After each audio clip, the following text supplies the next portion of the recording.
So about a week ago at 12:30 in the morning, I decided that VEDA was a thing, and it was a thing I was going to do, as if I don't already have enough going on. But in honor of the first day of VEDA, I'm going to tell you about some of my firsts.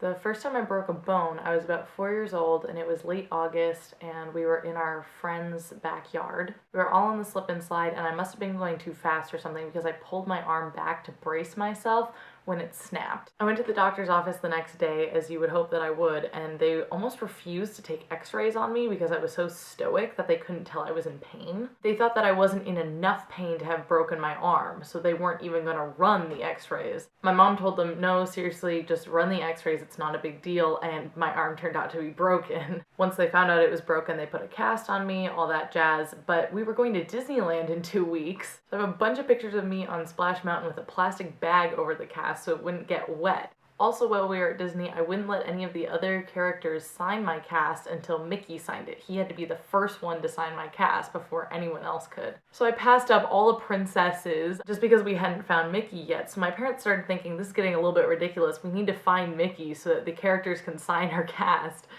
So we spent nearly the entire day, the first day we were there, looking for Mickey so he could sign my cast so that other characters could sign it too. I still have the cast. Look, here's Mickey and here's Pooh Bear, and the only other one I got was Goofy because we couldn't find any of the other characters after we had found Mickey, but he had to be the first one. In some ways, I'm kind of mad at myself for not having the signatures of the other characters on the cast, but it also makes a good story, so in some ways I kind of don't really care, but I was so stubborn that I just had to have Mickey be the first one. One of the classic first stories is the first kiss story, and everybody always talks about how their first kiss was terrible or awkward or just not at the right time or whatever. Mine wasn't really like that. I mean, it wasn't great, but it wasn't anything terrible either. It wasn't terribly awkward. My first kiss was also with my first boyfriend, and that was freshman year of high school.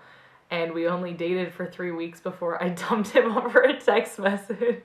I realize that it sounds terrible, but he went to a different school and mostly we communicated via text anyway. Like, we didn't really spend that much time together, and so I remember sending him a text being like, this sucks and I wouldn't ordinarily do this way, but we pretty much only communicate by texting anyway, so I'm breaking up with you.